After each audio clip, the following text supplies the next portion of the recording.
Welcome back to How to Be a Better DM, the official podcast of Monsters.rent. I'm Justin Lewis. And I'm Tanner Wayland. And we are here to help you tell better stories for yourself and your players as you dungeon master sessions of D&D, Dungeons & Dragons. We'd like to give you some quick announcements. We actually have one before the show, and then after the show, if you want to stick around, we have some more announcements then as well. But first, let's talk about this. Tired of being alone? Are you tired of not having any of your players understand you? Are you tired of never truly belonging? Well, you're in luck. All you need to do is join the Guild. The Guild is a unique and exclusive experience that is only open to Dungeon Masters. It is a full community focused on helping ease your DMing burdens. Want to meet other DMs? Join the Guild. Want to discuss your homebrew ideas with people who would appreciate it instead of just telling your cat? Join the Guild.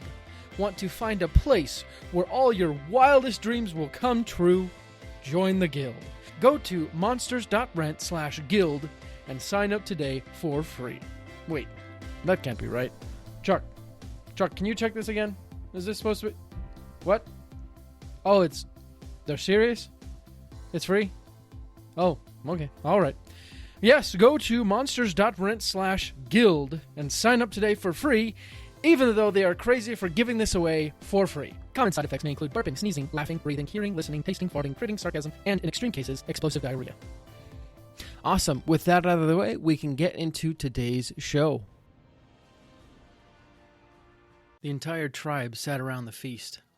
They'd managed to down a mammoth, and this was cause for celebration. And the shaman even claims that the downing of the beast coincides with the yearly Midwinter celebration Hogash. All the children have been making gifts for each other, and the adults have been creating altars for their ancestors. Now the tribe is sat all around the fire pit feasting on a delicious meal in a general state of joy and celebration. Ulf stands up. The entire tribe hushes, and the shaman waves for Ulf to speak. I wish to attempt the trials. I will lead this tribe. Suddenly the men of the tribe start beating the ground with their weapons and chanting. And the shaman stands up. Dnuk has accepted the call to the trial. Truly, this is a celebration.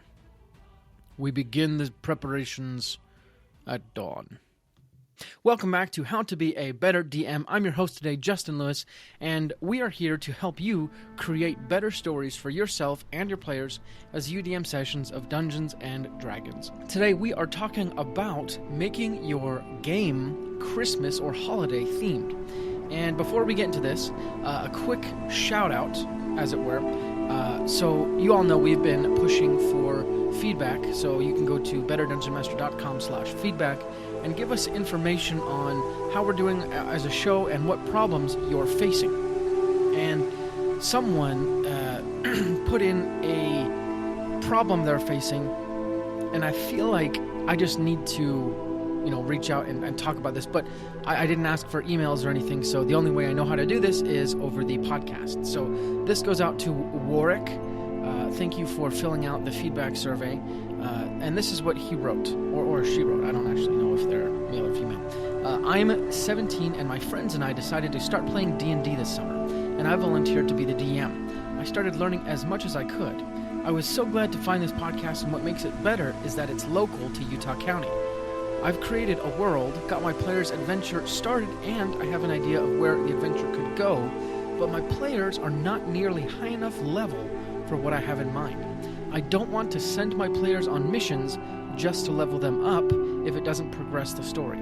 If you could somehow help with this issue, that would be awesome. And again, thanks for sending that in, Warrick. And if you guys want to send in your problems, just go to betterdungeonmaster.com/feedback, and I'd be happy to talk about them on the show. But Warrick, I actually had a similar situation with my current campaign. So my wife is a rogue, and I surprised her by having her find a enchanted bow, a magic item that turned out to be sentient. And the big plan was to have her and the rest of the players find other pieces of this sentient weapon, essentially, and the weapon's called Dream Taker. And over time, they found these weapons, and the point was to, once they get enough weapons, Dream Taker appears as a being and is essentially the big bad at the end of the game, right? And so they're at that point now. My wife's character has been possessed by Dream Taker and disappeared. And Dream Taker is designed to be the end-all be-all of the campaign. So now I have this issue of, how do I get my players there, right? And even before, when they were finding the different pieces, how do I get my players through the campaign enough to find the different pieces, but also have a good story along the way? And I find the best way to do this is to bring in the different aspects of each person's backstory. So, for example, and this is a spoiler alert, sorry, if you're in my campaign, you should stop listening right now. For example, Warrick, one of the characters is a lizard folk, and it's actually the character, the NPC that I've introduced, and they are searching for some magic items that can help protect their tribe. And I'm going to introduce a story arc that takes them under the sea, literally. And if the group follows this, it'll have nothing to do with Dream Taker, but it will evolve the story forward, as well as give the players a chance to level up. Another one of my players is looking for their old adventuring group, which are actually stranded in the Astral Sea. That's another adventuring arc that should have nothing to do with Dream Taker, but will advance the players enough so that way when they do fight Dream Taker, they are up to it. So what I would recommend to you is find ways to tie in story arcs from the individual characters' backstories, and that way you don't need to worry about the main plot.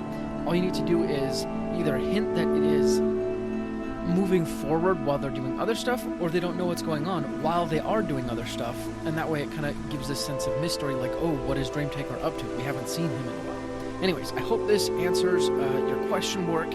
If it doesn't, please reach out to me on Instagram at howtobea-better-DM, and I'd be happy to talk more about it. Now, let's get to the rest of today's show, which is how to make D&D Christmas themed. I have 5 tips for you today. It's probably going to be a quicker one because naturally you should be spending time with family and friends because this is the holidays, but let's get into it. So first one is add in a random celebration in the setting where your players are. So this kind of ties back to the intro that I had at the beginning of today's show, but essentially if your group is in a city, just have a bunch of banners set up and ribbons and have your players discover that, wow, this city's celebrating something special. That will give the impression or the feeling that this is a time of celebration, because naturally in the real world it is a time of celebration. And it'll give the feeling of the holidays, even if you're in the middle of the desert, you can still feel like they're celebrating something. Number 2 is change the skins, quote unquote, of NPCs. Your players don't actually need to fight Santa Claus. They could fight a giant that just looks like Santa Claus and has all the same stats of a giant. D&D, you see, is half narrative and half mechanics. So instead of homebrewing your own Santa, just take the mechanics of something else and say it looks like Santa. That's one of the best things about D&D is you can really use the mechanics of anything and just call it anything else. You can use the mechanics of a black dragon and say they're fighting, Belschnickel or whatnot. Number 3 is give your players a gift. Every player loves getting new loot. So have a random patron show up and just give the adventurers something interesting. And if you don't want to break your game by giving them an all-powerful item, you can give them some sort of consumable item that is still interesting. And if you don't really know how to make a consumable item, all you do is just choose the form, so whether it's a potion or some food they eat, or even, a consuming trinket, then you pick your favorite ability or spell, and then you attach it to that item as a one-time use. And this is very, very useful because, say someone wants to use Fireball without using a spell slot, well, give them kind of a cinder from a fireplace and sprinkle some fairy dust on it, and voila, they have a one-time use Fireball that does not take a spell slot. Number 4 is change the weather. For most people, Christmas is synonymous with winter, so make it obvious that the winter is coming. Make it snow. And also, it's also fun to give them consequences for the snow. So either have them be stuck in a big blizzard and have some random person open up their home and bring them in and And there you have kind of a spreading the Christmas cheer moment, or have the players trying to figure out how to avoid getting stuck in the blizzard. And that still immerses your players in it because, well, it's snowing outside for a lot of us, so they'll naturally feel that in the game. Number 5 is go all out with Christmas homebrew monsters. Naturally, this tip will take the most amount of time, or you can subscribe to people like Gaming Brew from episode 63 of the podcast, and I'll put the link in the show notes. He, for example, has loads of themed monsters that you can get from him if you just subscribe to his Patreon. These are custom created, and they have the right feeling you need for a setting, so like Christmas or even Halloween. Subscribing to people like him saves time because you don't have to do anything other than plug and play, or you can spend the time to homebrew monsters and make sure that they do fit the setting and they do have the right skills, talents, and abilities. The issue there is you do have to play test just to make sure they don't break your game. So there you have it. 5 tips to help theme your D&D to be more Christmas or holiday themed. I know that this is kind of the end of the year, and I want to say a big thank you to everyone out there listening. Being a podcast host is interesting because so often I'm doing this all alone. You know, I have my co-host Tanner, and we often bring guests, but often Tanner and I both, we're recording this on our computers. And I just want to say thank you for everyone who reaches out, joins our one-shots, or fills out our feedback survey, because it connects me to you. And honestly, that's what this time of year is about. So next week we'll have another episode. It's going to be about what next year holds for the podcast. So if you're interested in that, tune in. But if you're not, spend some time with family and friends and spread the Christmas cheer around, because 'tis the season when the saints can employ us, as they say, and go out and try and make someone else's life better. But like I said, we'll be here next week with another episode, mostly about what's going on next year in the world of how to be a better DM. But until then, my friends, Merry Christmas, Happy Holidays, and let's go ahead and roll initiative.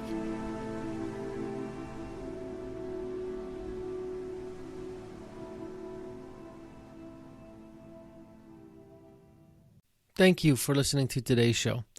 We really appreciate your support and your patronage. We have a few more announcements to go over. First, did you ever fall in love with the library as a kid? It was a place where you could experience 1,000 stories without having to buy 1,000 books. That is what Monsters.Rent can do for your D&D campaign. You can rent and swap out as many quality miniature monsters and creatures for your D&D party as you could ever want, without having to buy them. You can rescue villagers from a kobold camp, or lead your party through the fighting forest, or many more adventures. We're coming out with new bundles all the time. Just sign up for our subscription to get access to your own personal library of minis. Go to monsters.rent to find out more. That's the website. monsters.rent. Get your library pass to a world of minis today. We also wanted to let you know that today's episode is sponsored by Stardust and Dragons. I'm going to let one of the cast of Stardust and Dragons, Christian Hatcher, and his crew tell you a little bit more about it.